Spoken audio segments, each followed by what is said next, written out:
দরিদ্র পরিবারে কন্যা বাস করতেন। সেই কন্যার নাম ছিল মরিয়ম। মরিয়ম খুবই ধার্মিক ও পবিত্র নারী ছিলেন। তিনি বাড়ির সব কাজ একা হাতে সামলাতেন। জল আনা, ঘর গোছানো, সেলাই করা ও ঘরের টুকিটাকি সব কাজ তিনি করতেন। এরকমই এক সন্ধ্যায় তিনি বাইবেল পাঠ ও প্রার্থনায় রত ছিলেন।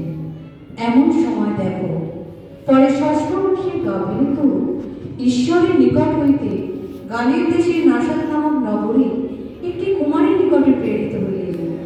তিনি দাউদ কুলে যোসেফ নামক পুরুষের প্রতি বাগদত্তা হইয়াছিলেন। সেই কুমারীর নাম মরিয়ম।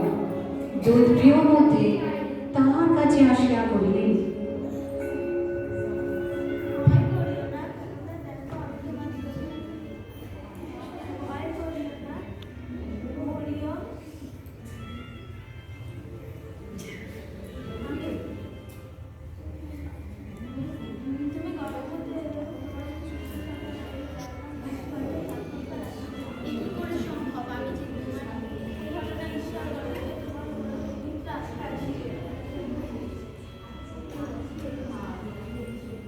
কিন্তু তার নিকট হইতে চলে গেল।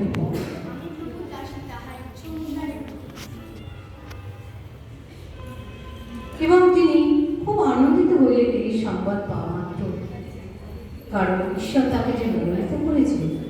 তাই তিনি বললেন,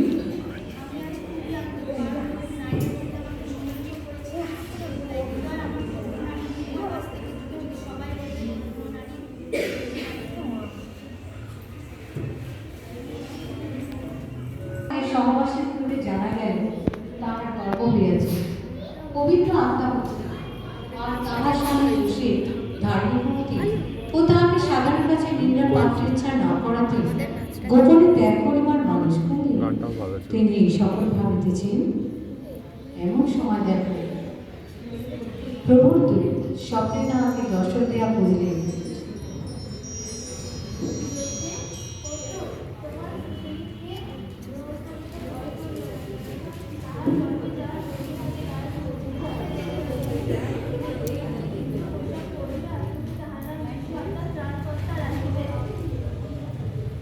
তাহার নিকট হইতে চলে গেল।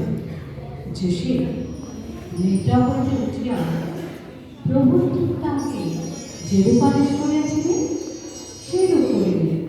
আপন স্ত্রীকে গ্রহণ করিলেন। আর যে পর্যন্ত পুত্র প্রসব না করিলেন সেই পর্যন্ত যোসেফ তাহার পরিচয় লইলেন না।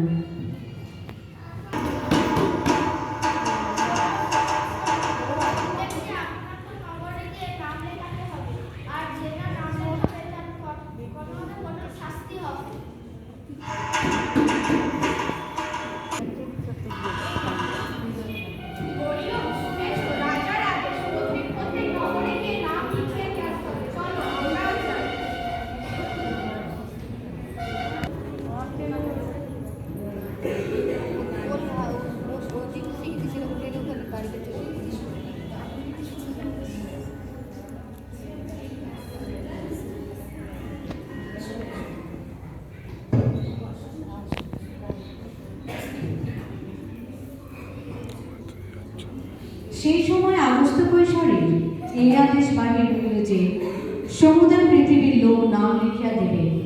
সুরিয়া শাসনকর্তা কলিঙ্গের সময় এই প্রথম নাম লেখানো হয়। সকলে নাম লিখিয়া দিবার নিমিত্তে আপন আপন নগরে গমন করিল। আর যোসেফও গালিলে নাসর নামক নগরে জিহুদিয়ার বেথলেমে গেলেন, কারণ তিনি দাউদের কুল ও গোষ্ঠীজাত ছিলেন। তিনি আপনার বাগদাত্রী মরিয়মের সহিত নাম লিখিয়া দিবার জন্য গেলেন। তখন ইনি গর্ভবতী ছিলেন। তিনি এক সরাইখানার মালিকের কাছে এসে বললেন, আপনার কাছে কি কোনো স্থান খালি আছে? না, আমাদের এখানে একটিও স্থান খালি নেই এবং আপনারা কাছে অন্য জায়গায় আর এই কথা শুনিয়া যোসেফ আবার অন্যত্র ভ্রমণ করলেন এবং আর এক সরাইখানার মালিকের কাছে এসে বললেন, আপনার কাছে কি কোনো স্থান খালি আছে? না, আমাদের কাছে কোনো স্থান খালি নেই। দেখছেন তো আমার স্ত্রী অসুস্থ।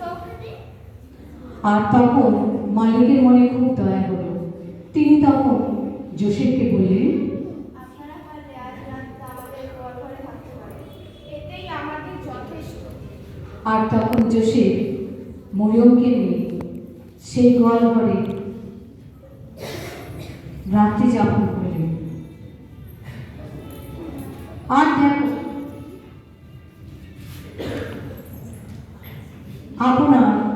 আর দেখো এমন সময় মরিয়মের প্রসবকাল সম্পন্ন হল এবং তিনি আপনার প্রথম জাতক পুত্র প্রসব করলেন এবং তাহাকে কাপড়ে জড়াইয়া যাবপাত্রে শোয়াইয়া রাখিলেন, কারণ পান্থশালায় তাহাদের জন্য কোনো স্থান খালি ছিল না।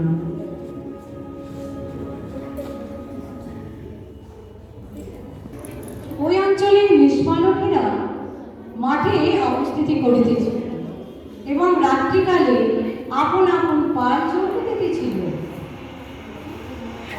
আর কেউ কেউ আগুনের ধারে নিজেদের হাত পা পৌঁছিল। এমন সময় দেখো তাদের মধ্যে একজন বলে উঠল, ঠান্ডা পড়েছে বল। হ্যাঁ হ্যাঁ হ্যাঁ, ঠান্ডায় হাত পা কাঁপছে। এমন সময় দেখো প্রভু তো তাদের নিকটে আসিয়া দাঁড়াইলেন এবং প্রভুর প্রতাপ তাহাদের চারিদিকে দেবীর প্রমাণ হতে লাগল, আর তাহাকে তাহারা অতিশয় ভীত হইল। ভয় করিও না, কেননা দেখো আমি তোমার লোকেরা ফল সুসমাচার জানাইতেছি। সেই আনন্দ সমুদয় লোকে বেরিয়ে গেছে। আর একটি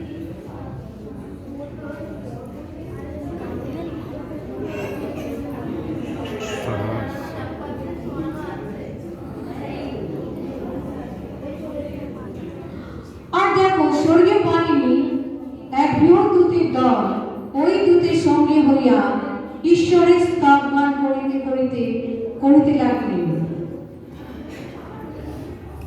ঊর্ধ্বলোকে ঈশ্বরের মহিমা, পৃথিবীতে শান্তি হইল। পৃথিবীতে তার প্রীতিপাত্র ধরা মাঝে দাঁড়াইল। ঊর্ধ্বলোকে ঈশ্বরের মহিমা, পৃথিবীতে শান্তি হইল। পৃথিবীতে তার প্রীতিপাত্র ধরা মাঝে তারা গাইল। দূতগণ তাহাদের নিকট হইতে স্বর্গে চলিয়া গেলে পর মেষপালকেরা পরস্পর বলিল,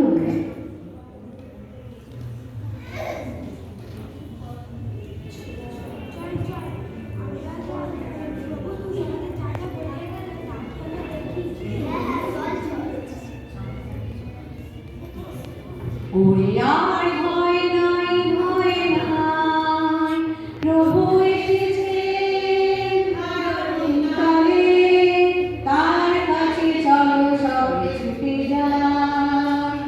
আনন্দ আনন্দ মহানন্দ হয়।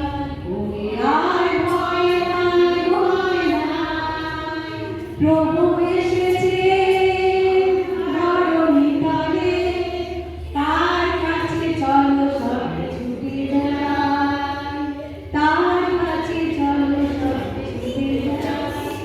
দিনের মতো এবারও তারা গণনা করতে থাকে আকাশের চাঁদ, তারা, নক্ষত্র, প্রত্যেক দিনের মতো জ্যোতিষ বিজ্ঞানী তারা গণনা করলেন।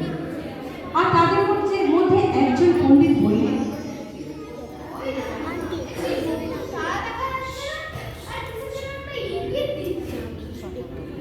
হ্যাঁ, গণনা জানতে পারলাম যে এক নতুন রাজা জন্ম হয়ে গেছে। চলুন সেই রাজাকে দেখে আসি এবং প্রণাম করে আসি। হ্যাঁ, চলুন চলুন।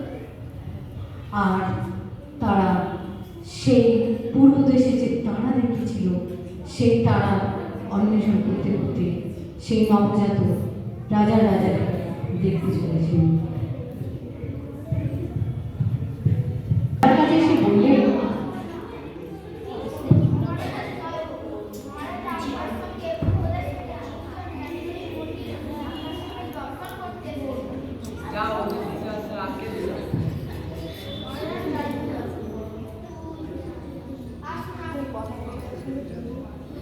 আর দেখো জেরুসালেমে তিনজন জ্ঞানীগুণী পণ্ডিত আসিয়া কহিলেন, মহারাজা জয় হোক। মহারাজ, জেরুজালেমের যে রাজলোক আছে, তিনি কোথায়? কারণ আমরা পূর্বদেশে তারা দেখিয়াছি এবং তাহাকে প্রণাম করিতে আসিয়াছি।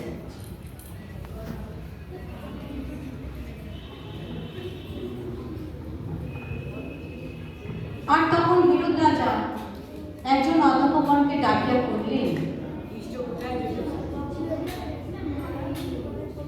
আর এই কথা শুনিয়া হিরোদ রাজা পণ্ডিতগণকে গোপনে ডাকিয়া বললেন, তোমরা যাও সেই শিশুটি বিশেষ করে অডিশন করো, দেখা পাইলে আমাকে জানো, কেননা আমিও সেই তাকে প্রণাম করতে পারি। আর তিনজন জ্ঞানীগুণী পণ্ডিত তথা হইতে প্রস্থান করিলেন। আর দেখো পূর্ব দেশে যে তারা দেখিয়াছিল তাহা তাদের অগ্রে চলিতে লাগল। এরপর হেরোদ রাজা এই সংবাদ পাওয়া মাত্র রাগে হুঙ্কাতে লাগলেন, বললেন, আমি হইতে রাজা এই কথা শোনো, আর যদি এটা সত্যি হয় আমি সব শেষ করে দেবো, ধ্বংস করে দেবো। রাজা হা হা হা।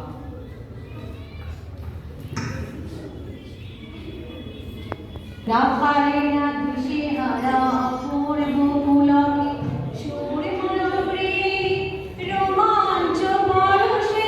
রাখালেরা দিশে হারা অপূর্ব পুলকে সুরে মাধুরী রোমাঞ্চ পরশে।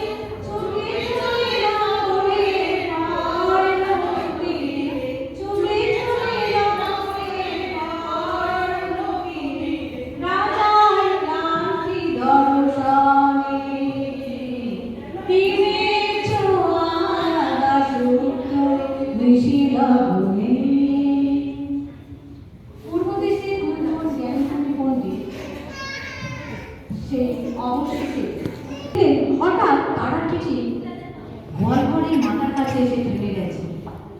তখন তারা বিস্মিত হলেন এবং তারা নিজেদের মধ্যে এই কথা কথোপকথন করলেন, দেখো দেখো, এই দাঁড়াটি গোয়ালঘরের মাথায় এসে থেমে গেছে। মনে হয় এই সেই রাজার রাজা এই গোয়ালঘরে ঢুকেই গেছে। চলুন, চলুন, ভিতরে প্রবেশ করা যাক। হ্যাঁ, চলুন, চলুন। আর তখন তারা ভেতরে প্রবেশ করে দেখলেন সত্যি সেই রাজার রাজা যাবপাত্রে শোয়ানো রয়েছে। কি অপূর্ব জ্যোতি তার গায়ে থেকে বেরোচ্ছে। চারিদিকে সেই জ্যোতি। তখন তারা অবাক দৃষ্টিতে তাকিয়ে রইলেন এবং তাদের আনা উপহার সেই শিশুটির চরণ তলে রাখলেন এবং নতজানবে প্রণাম করলেন। এরপর রাখালরা নিজ দিয়ে ফিরে যাবে বলে উঠে পড়লেন এবং তারা নিজেদের মধ্যে এই কথোপকথন করলেন। চল চল, আমরা যে এখানে দেখলাম তারই আমরা প্রত্যেক নগরে নগরে গিয়ে করি। হ্যাঁ চল চল। ওরে আর ভয় নাই, ভয় নাই, প্রভু এসেছেন ধরণী তলে, তার কাছে চলো চলো ছুটে যাও। আর তিনজন জ্ঞানগুণী পণ্ডিত তারা নিজ দেশে ফিরে যাবে বলে রওনা হয়ে গেলেন। আর হঠাৎ স্বয়ং ঈশ্বর তাদের মানা করলেন, তোমরা এই পথ দিয়ে যেও না, কারণ এই পথ অনেক বিপদ আছে। তোমরা অন্য পথ দিয়ে নিজেদের দেশে ফিরে যাও। আর এই সংবাদ পাওয়া মাত্র তারা অন্য পথ দিয়ে সে তিনজন পণ্ডিত নিজেদের দেশে ফিরে গেলেন।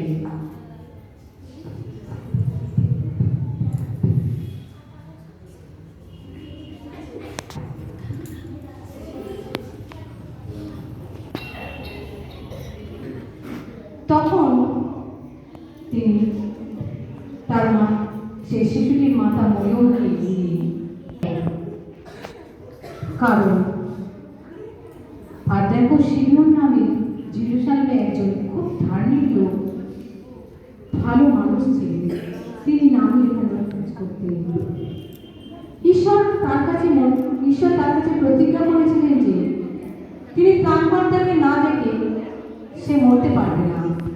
আর যখন তিনি দেখলেন মরিয়মের কোলে সেই শিশুটি, তখন তার আনন্দে প্রাণ মন ভরে গেল। আর তিনি মরিয়মের কোল থেকে শিশুটিকে নিলেন।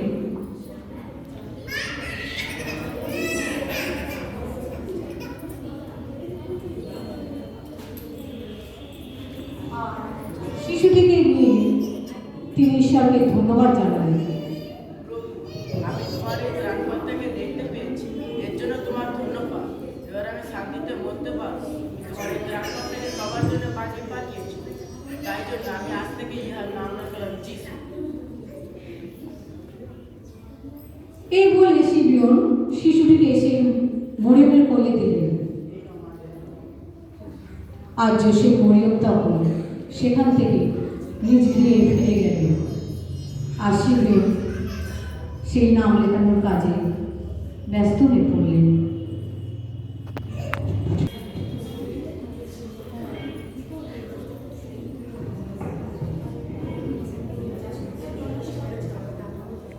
যোসেফকে সেই গাভীর দুধ বললেন,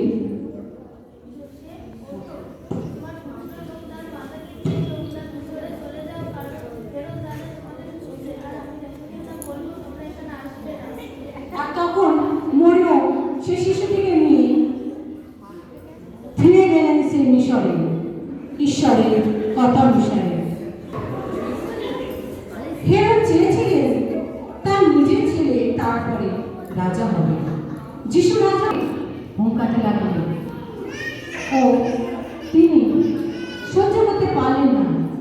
কেন সেই প্রাচীন পণ্ডিতরা তার সঙ্গে বিশ্বাসঘাতকতা করল? তিনি খুব রেগে গেলেন এবং তিনি প্রহরীদের ডাকলেন,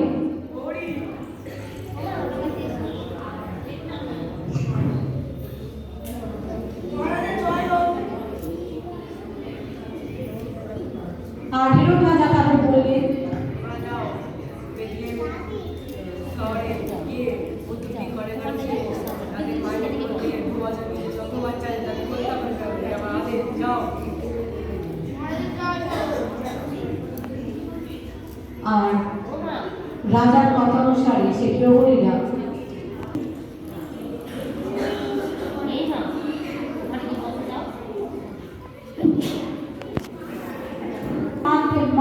তাদের ঘর থেকে সেই শিশু কেড়ে নিয়ে হত্যা করলেন। যাও রাজার কাছে।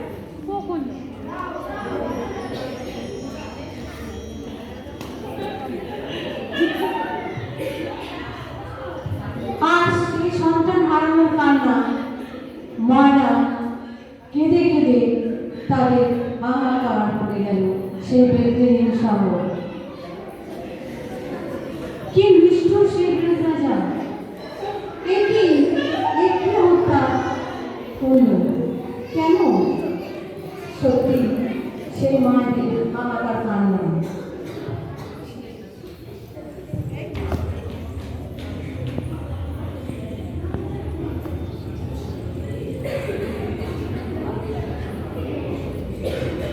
গাভীর দুধ স্বপ্নে এসে বললেন,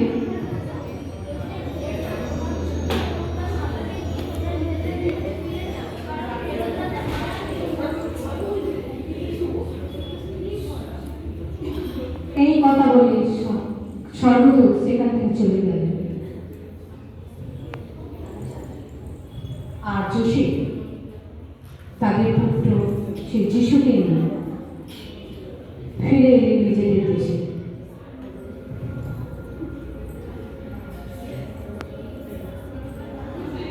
যেখানে রাজত্ব করছে তিনি ভয় পেলেন সেখানে যেতে। আর তখন গাভীর নিয়ে তখন স্বয়ং ঈশ্বর যোসেফকে বললেন। তিনি বুঝতে পারলেন যোসেফ ভয় পেয়েছে। তখন যোসেফকে বললেন, যোসেফ, তোমরা নাসরতেই যেতে চাও তোমার পরিবারের সঙ্গে। আর তখন যোসেফ তাদের পুত্রকে নিয়ে সেই নাসরতে ফিরে গেলেন এবং সেখানেই বসবাস শুরু করে দিলেন। জেরুজালেম মন্দিরে তারা সেই উৎসব পালনের জন্য গেলেন। সেখানে অনেক লোকের সমাগম, সেই উৎসব পালন করার জন্য। এত ভিড়, আর সেই যিশুকে নিয়ে মরিয়ম যোসেফ উৎসব পালন শেষ করে তারা নিজ দেশে ফিরে চলেছে। একদিনের পর প্রায় শেষ হয়ে গেল। হঠাৎ মরিয়ম লক্ষ্য করলেন, তাদের সন্তান সেই যিশু তাদের সাথে নেই। কোথায় গেল সেই যিশু? তারা খুঁজতে লাগলেন। আর খুঁজতে খুঁজতে হয়রান হয়ে পড়েছে। এমন সময় মরিয়ম সেই পথে যারা যাচ্ছে তাদেরকে একজনকে ডেকে জিজ্ঞাসা করলেন, আমাদের দেশে কি দেখেছো? না।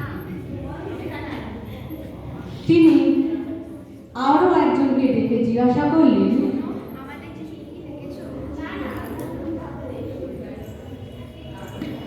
আর তখন যিশু ও যোসেফ, তখন যিশুর মা মরিয়ম এবং যোসেফ সে মন্দিরে ফিরে এলেন। এখানে এসে দেখলেন যে তাদের যিশু বড় বড় ধর্মগুরু ও যাজকদের সঙ্গে আলোচনা করছে আর প্রত্যেক প্রশ্নের উত্তর দিচ্ছে। আর তখন তারা বলল, দেখো দেখো, এইটুকুনি একটি বাচ্চা হয়ে তার কত জ্ঞান, সে সব প্রশ্নের উত্তর দিয়ে দিচ্ছে।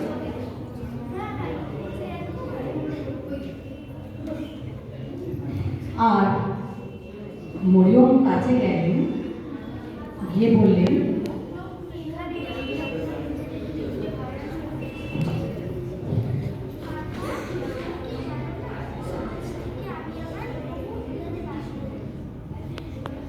আর এই কথা বলে যিশু মরিয়মের সঙ্গে ও তার পিতার সঙ্গে ফিরে গেলেন নিজেদের দেশে।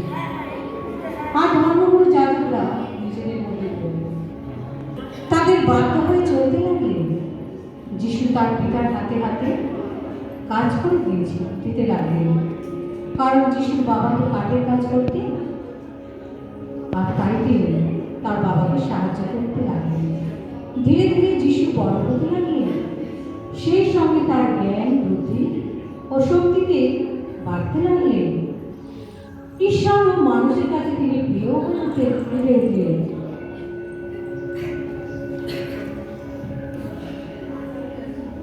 এইভাবেই তিনি বড় হয়ে গেলেন।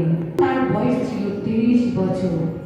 এই 30 বছর বয়সের পর থেকে সমস্ত ঘটনার কথা আমরা জানি। তিনি প্যালেস্টাইনের সারা দেশে ঘুরে বেরিয়েছেন এবং ঈশ্বরের নামে অনেক আশ্চর্য আশ্চর্য কাজ তিনি করেছেন। তার শিষ্যদের নিমন্ত্রণ করা হয়েছিল।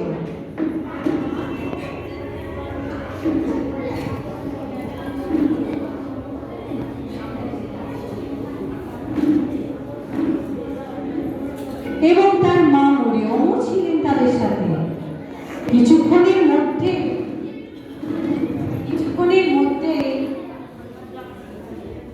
সেই দ্রাক্ষারসের ভান্ডার শেষ হয়ে গেল, আর সেই বিয়ে বাড়িতে অনেক লোকের সমাগম। এমন সময় বাড়ির কর্তা মাথায় হাত, এ কি, দ্রাক্ষারস শেষ হয়ে গেল? তখন তিনি বললেন, এ কি, ঘরের মধ্যে সব দ্রাক্ষারস শেষ হয়ে গেল, এবার কি করব? এই কথা মরিয়মের কানে এলো। মরিয়ম তখন যিশুকে বলবে, দ্রাক্ষারস শেষ হয়ে গেল, এজন্য তুমি চিন্তা করো না, ঠিক সময় যা করার আমি তাই করব।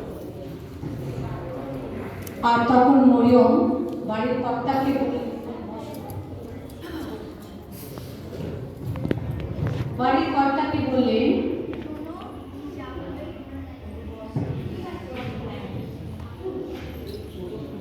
আর যিশু তখন বাড়ির যে ভোজের দায়িত্ব রয়েছে তাকে বাড়ির কর্তাকে বললেন,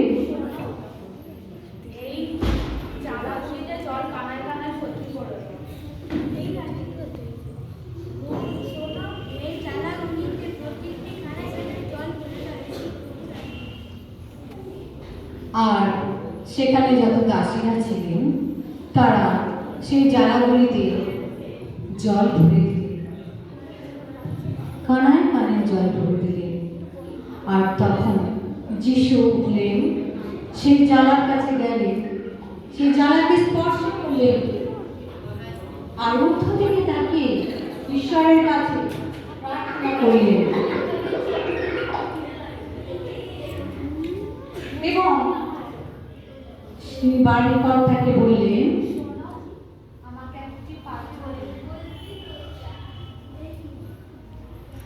তিনি সেই জ্বালা থেকে একটি জল কাটিয়ে এই বাড়িতে ভোজের দায়িত্বে আছেন তাকে গিয়ে পান করতে বলুন। আর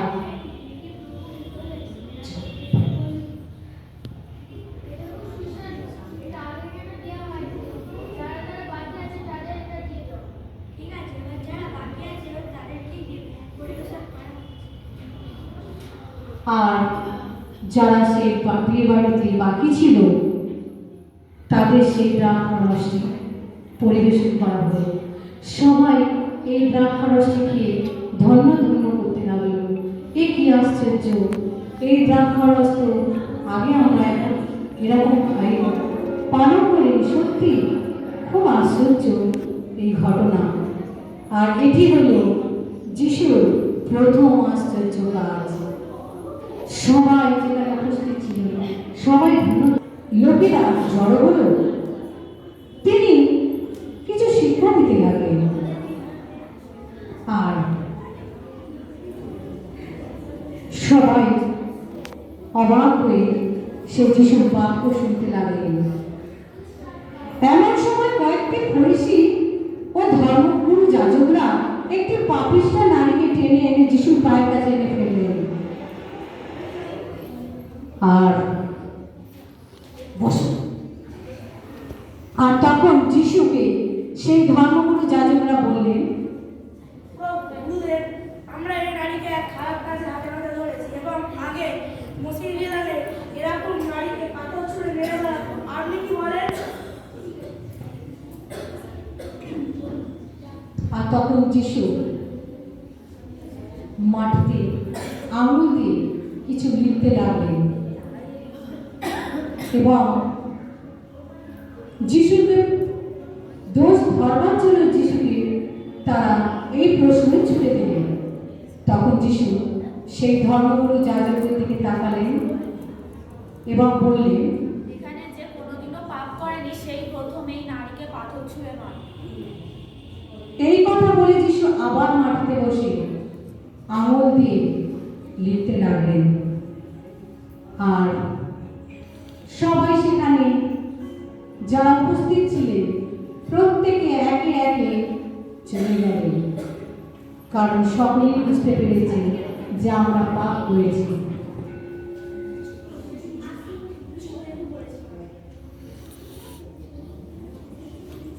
আর যিশু মাথা তুলে সেই নারীর দিকে তাকালেন।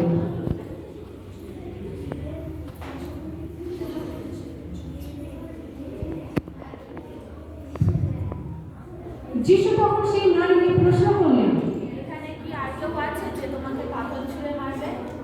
না প্রভু, এখানে আর একজনও নেই। তাহলে তুমিও চলে যাও, আর কোনোদিন পাপ করবে না। আচ্ছা। নারী সেখান থেকে চলে গেলেন আর যিশু সেখান থেকে নৌকায় উঠে এসো।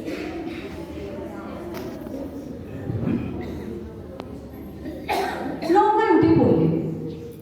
ভিড় ঠেলে শিশুরা সেখানে উঠে পড়লেন।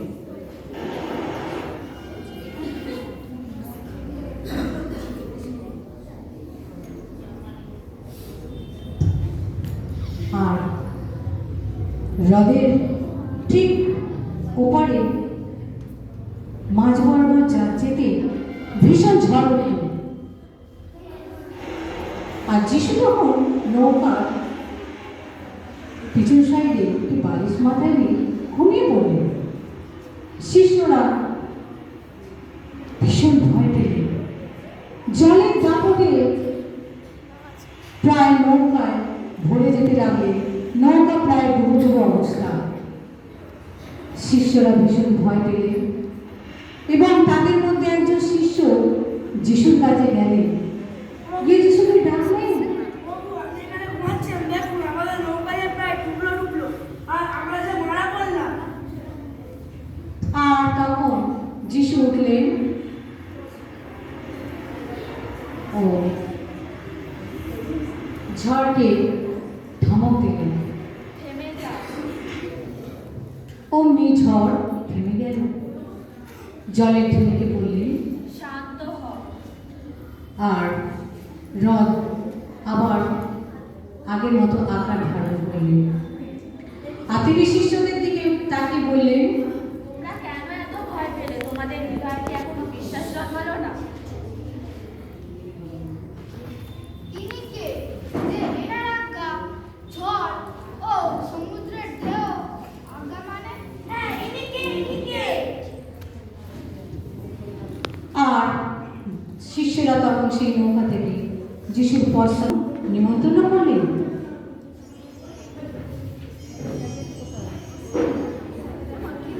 তিনি কিন্তু সেই শহরে একটি খারাপ নারী ছিলেন। সবাই তাকে খারাপ বলেছেন। আর সে যখন শুনতে পেল যে যিশু সিমনের বাড়িতে এসেছে নিমন্ত্রিত হয়ে, তখন সেই নারী গেলেন যিশুর পায়ের কাছে। সেই সুগন্ধি আতর ভরা শ্বেত পাথরের জারে করে দামি আতর পূর্ণ করে দিয়ে এলেন এবং যিশুর পিছন দিকে তিনি দাঁড়িয়ে খুব কাঁদতে লাগলেন। খুব কাঁদতে কাঁদতে চোখের জলে তার পা ধুয়ে দিতে লাগলেন।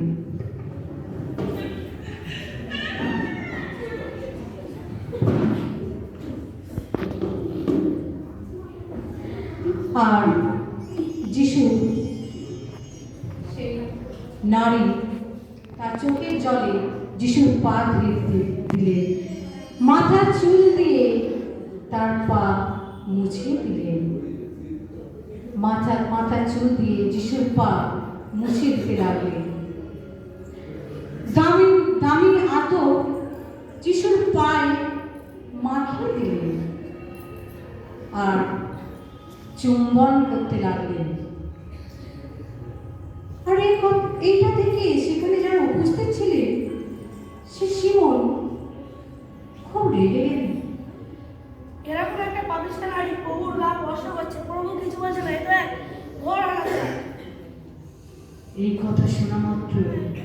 যিশু সিমনের দিকে তাকালেন এবং তিনি বললেন, সিমন, আমি তোমায় কিছু বলতে চাই। হ্যাঁ প্রভু বলুন। দুজন চালাক লোক ছিল, দুজনেই মহাজনের কাছে ধার করেছিল। একজন ধার করেছিল 500 রৌপ্য মুদ্রা, আর একজন ধার করেছিল 50 রৌপ্য মুদ্রা। দুজনেই মহাজনকে বলেছিল তারা টাকা শোধ করতে পারবে না। তখন মহাজনও তাদের মাফ করে দিলেন। এবার বলতে পারবে দুজনের মধ্যে কে সবচেয়ে বেশি মহাজনকে ভালোবাসবে? যে বেশি ধার করেছিল সেই মহাজনকে বেশি ভালোবাসে। হ্যাঁ, তুমি ঠিক বলেছো। তুমি দেখেছো, আমি যখন থেকে তোমাদের বাড়িতে এসেছি তুমি আমার পা ধোয়া জল পর্যন্ত দিলে না, কিন্তু এই নারী তার চোখের জল দিয়ে আমার পা ধুয়ে দিয়েছে এবং তার চুল দিয়ে আমার পা মুছিয়ে দিয়েছে, কিন্তু তুমি আমাকে অভ্যর্থনার চুম্বন পর্যন্ত দিলে না। কিন্তু এই নারী আমার পায়ে সুগন্ধ আতর মাখিয়ে দিয়েছে এবং আমাকে চুম্বন করেছে, কিন্তু তুমি তা করোনি। এর থেকেই বোঝা যাচ্ছে যে আমি ওর পাপ ক্ষমা করলাম। যে কম ভালোবাসা দেখায় তার পাপ কম ক্ষমা করা হয়। আর সেখানে উপস্থিত ধর্মগুরুরা এবং সিমন বললেন, ইনি কে যে পাপ ক্ষমা করে? আর তখন যিশু সেই নারীর দিকে তাকালেন ও বললেন, তুমি আমায় বিশ্বাস করেছো, তাই আমি তোমার সমস্ত পাপ ক্ষমা করলাম। তুমি শান্তিতে ফিরে যাও।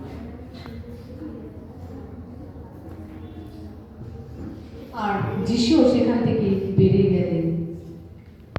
আর সেখানে যত উপস্থিত যারা ছিল সেই খাবার টেবিলে তারাও একে একে যিশুর কিন্তু সবাই অনেকে এই যিশুর এই আশ্চর্য কাজে খুব যিশুকে ভালোবাসতেন। যিশুর পশ্চাৎ গেলেন তার বাক্য শোনার জন্য। আর কিছু মানুষ আছে যারা যিশুর এই কাজে তাদের ভালো লাগলো না। তারা ষড়যন্ত্র করল কিভাবে এই যিশুকে সরানো যায়। এইভাবে চলতে থাকলে তো হবে না, কেননা সবাই আমাদের সম্মান, কেউ আমাদের সম্মান করবে না। আমার বলে তো, তাহলে আমরা সমাজের নিচে চলে যাবো। আমাদের কিছু একটা করতেই হবে। আর এইভাবে তারা ষড়যন্ত্র করল যিশুকে হত্যা করার জন্য। যিশুকে হত্যা করল, ক্রুশে দিল। যিশু কবর হল এবং সেখানে গিয়ে দেখলেন যে যিশু দেহ নেই। আর তখন যিশু তাকে দেখাও দিল। ভয় করিও না, মরিয়ম, আমি সুরক্ষিত হয়েছি সেটা প্রত্যেক নগরে গিয়ে বল। তখন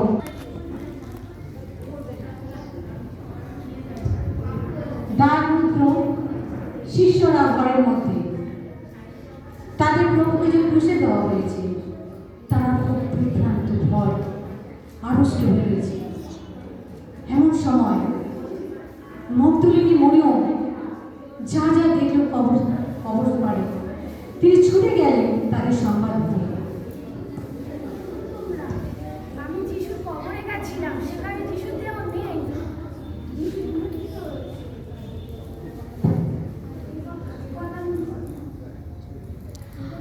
আর এই সংবাদ পেয়ে শিষ্যরা সত্যি খুব অবাক হয়ে গেলেন।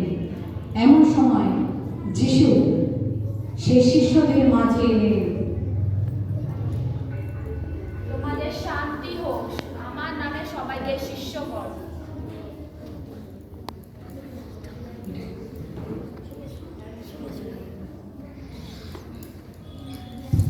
আর শিষ্যরা যিশুকে দেখে সত্যি অবাক হল।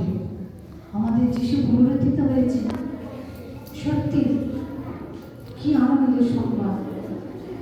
এই কথা বলে তারা সেখান থেকে বেরিয়ে গেলেন।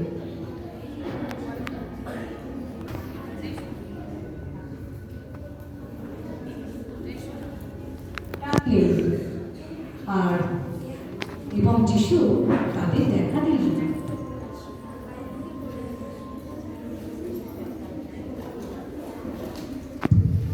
দেখা দিলেন এবং শিশুদের বললেন, স্বর্গ ও মর্তের ওপরে সমস্ত ক্ষমতা আমাকে দেওয়া হয়েছে। তোমরা সকলের কাছে যাও আর আমার শিষ্য করো। পিতা পুত্র পবিত্র আত্মার নামে বাতিস্ম দান করো।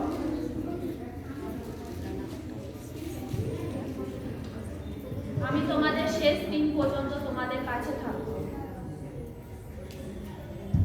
আর এই বলে যিশু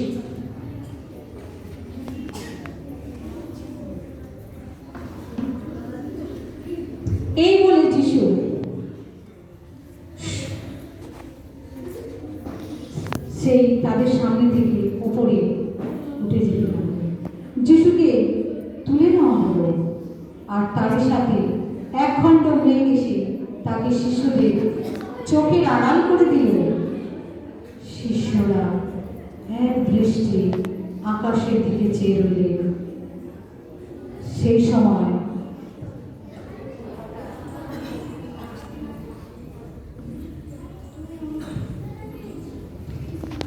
সেই সময় হঠাৎ দুজন সাদা স্বর্গদূত বস্ত্র পরা তাদের কাছে এলেন।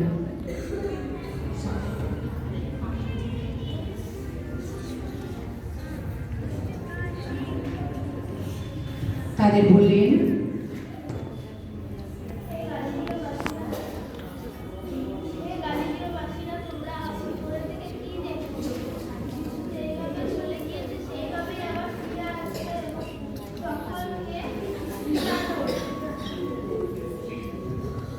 এই বলে স্বর্গদূতরা সেখান থেকে চলে গেলেন আর শিষ্যরা ফিরে এলেন নিজেদের ঘরে। পাতালের নরকে অগ্নিকুণ্ডে সারা জীবনের মতো চলতে থাকে। আর যাদের জীবন পুস্তকের নাম পাওয়া যাবে তাদের সর্বদাই রাখা হবে। সত্যি কি আনন্দ, কি আনন্দ! সেখানে নেই কোনো তৃষ্ণা, নেই কোনো ঘুম, নেই কোনো চিন্তা, শুধু ঈশ্বরের স্তব, স্তুতি, আরাধনা, গান, আনন্দ, আনন্দ আর আনন্দ। সত্যি সেই স্বর্গের দূতরাও সেখানে তাদের সাথে আনন্দ করবে। সত্যি কি আনন্দ! আর যাদের জীবন পুস্তকের নাম আছে, সত্যি তাদের আনন্দের শেষ নেই।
আমি কে বলো তো?